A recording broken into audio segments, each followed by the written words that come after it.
Emergency order. Exterminate all Metroid organisms on planet Thebes. And defeat the mechanical life form, Mother Brain.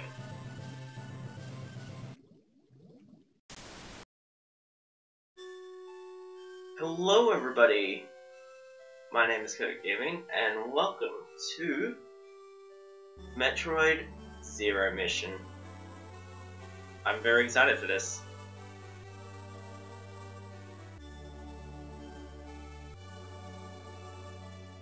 Alright, let's jump in. Okay, that'll work. Alright, file A, start game. I'm gonna go on easy, just because I'm not a fan of challenge. If you've watched my channel, you probably know that.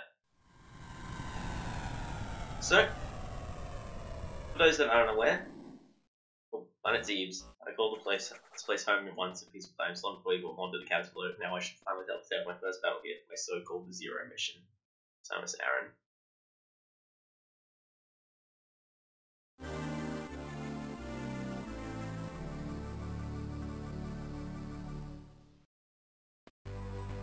Here we are! So, this is a remake of the first game, made in a more modern setting, I think, is the right way to call it. Really sort of Game Boy Advance, and I figured it was the perfect place to start with the Metroid series.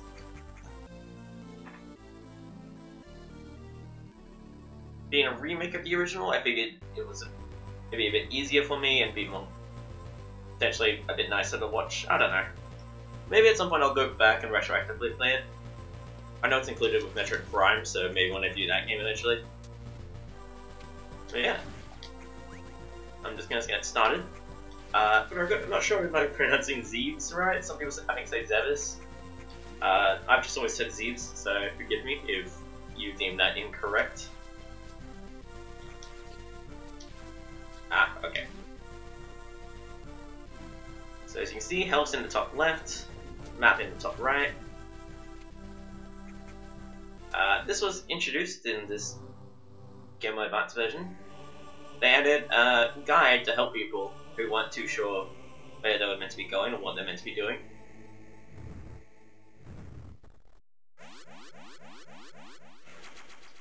It also helps to recharge you the first time you do it. So if we pause, we can actually look around at the map. Over here we can see the status. And also we can put the game into sleep mode, which was a neat idea for the original, but like when actually playing on a Game Boy Advance. Yep, there's an item up there, but we can't quite access it yet. I'm just seeing if we can. Doesn't seem like it. No. So we'll have to come back to that. As you can see on the map, there's a little circle there. That's to show the fact that there's an item that we have not collected. The fact that there's a dot on the far left, you can see. That's an item we've gotten. Very nice, very easy. The big red thing is just the Chozos. Alright. So, running up to that first area. God, it's been so long since I've played this. It's such a good game, though. I love the music, God, I love everything about this game. I'm so excited to be actually starting the Metroid series on my channel. Alright, so we have quite a many option. A fun fact, so if we wanted to try and go here, as you can see, our shots don't go that far, they go about 4 squares in front of us. However, there is a little secret here.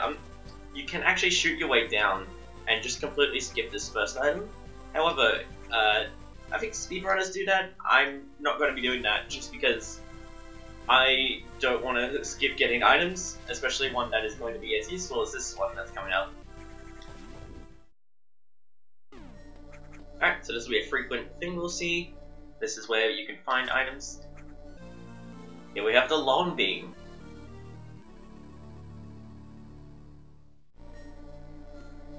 So, fire long distance shots with this beam. Press L plus B to fire diagonally. Yep, so we can do that. can sit in there to get a refill, but our health is full anyway, so no real need.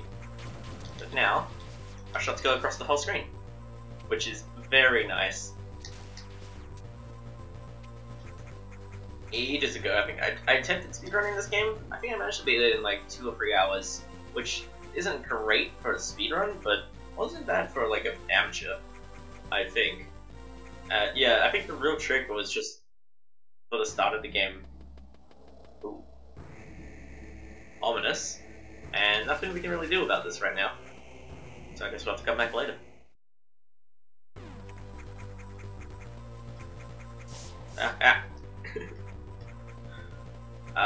Yeah, not bad for an amateur, but yeah, getting through the start of the game without the long... Oh, Jesus.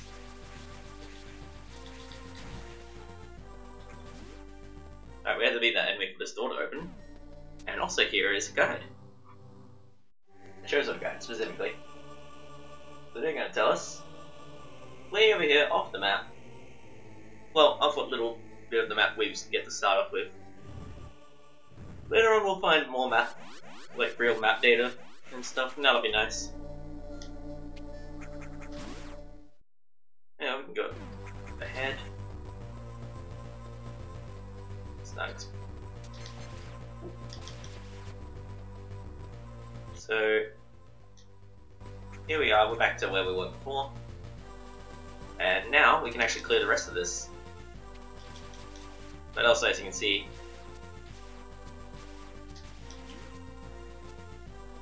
yep, I think that's neat. Anyway. God, what a pretty game. It's been years since I played this actually at this point. So I am excited to re-explore this game.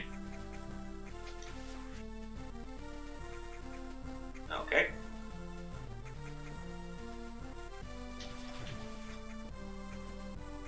I'm gonna try exploring up first. Hopefully that's a better direction to go.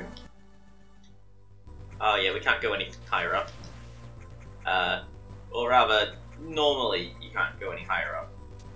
You can get up there with a very specific jump, and I've shown that you can wall jump, so I think technically we could potentially get up there, but I'm not interested in sequence breaking or anything crazy.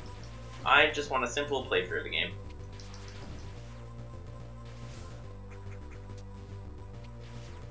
Okay, can't go this way, as we don't have whatever it takes to break those yet.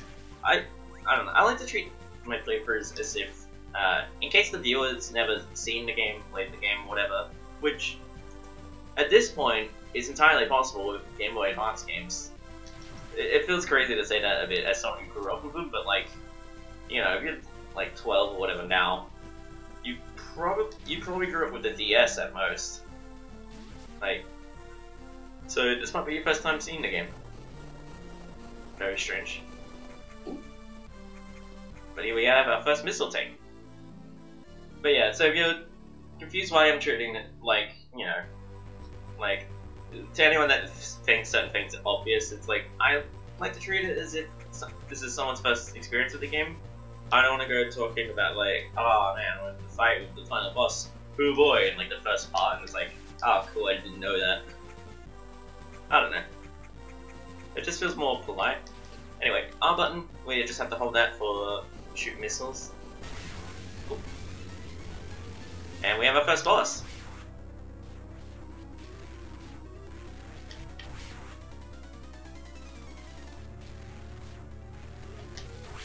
And just like that, already taken care of. Fun fact, if you don't take care of it first try, which is very possible, you won't get this till later. Essentially, if you don't land all 3 of those shots, it'll just run away. And you have to refight it later. But now, we can charge our shots. Very helpful. Because also, once it's fully charged and you can see us glowing, you can just jump into enemies to take care of them. Which saves a fair bit of hassle.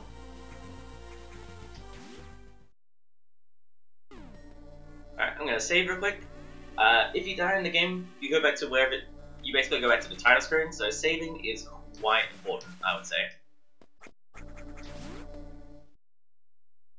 But there was a strange red door that I never really mentioned. But basically, this one we can't open. We need to use a missile. I believe this is more better than Super Metroid at the very least. I don't know about the original, but in Super Metroid at the very least, you had to use 5 missiles to get through red doors. So they've been very generous and not made it.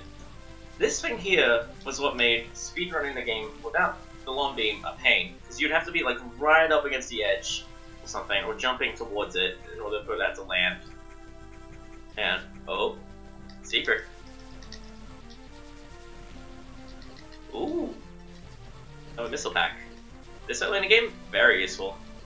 I mean, always useful, but especially now, while we're still in the early game. Ooh, ooh, ow. Alright, so we got a few guys chasing us. Oh, damn.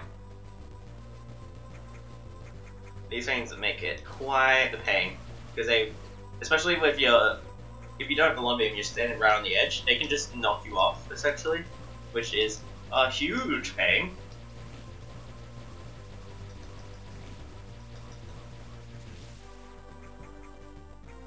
Ah, well, I digress. So, come here. Oh, there's that thing again. Aha! Missile tank acquired. You can shoot diagonally, take care of these guys, no problem. Although we can't hit the, might be able to get... There we go, managed to just get the health. And here we have an energy tank. We saw this before at the area that was too high for us to jump. But basically, that's an extra 100 health. Very useful, very recommended. Wow.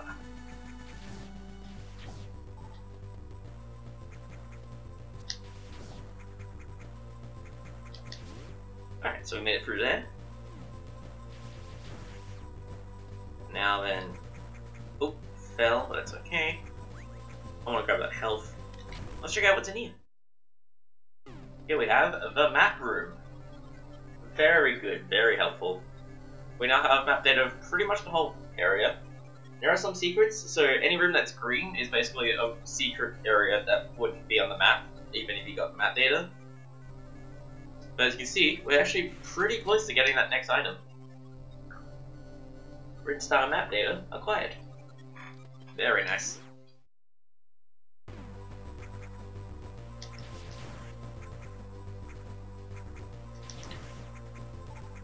Alright, so was it here? Yes. So, heading in here. There's a save point, but also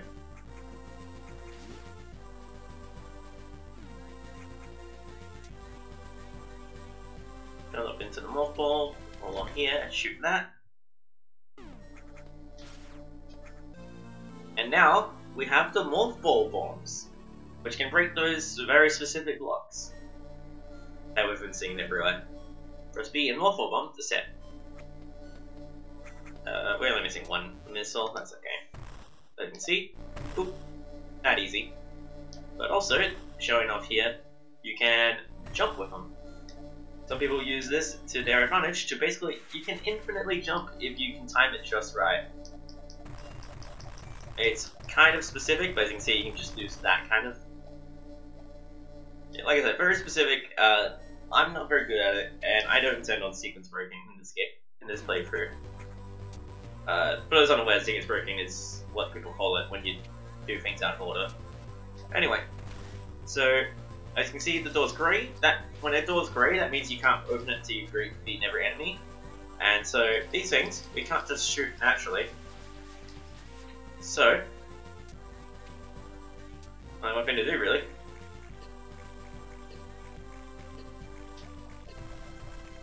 And there we go. And I don't think there's any secret in here. Okay. The map would tell us if there was. Ow. Jerks. And real quick, we'll save again. And I think we might actually call the episode here, because this seems like a good point to leave the first episode. Thank you all so very much for watching. Next time, on Metroid Zero Mission. We'll see what we can find next. Thank you all so very much for watching. See you next time. Bye bye.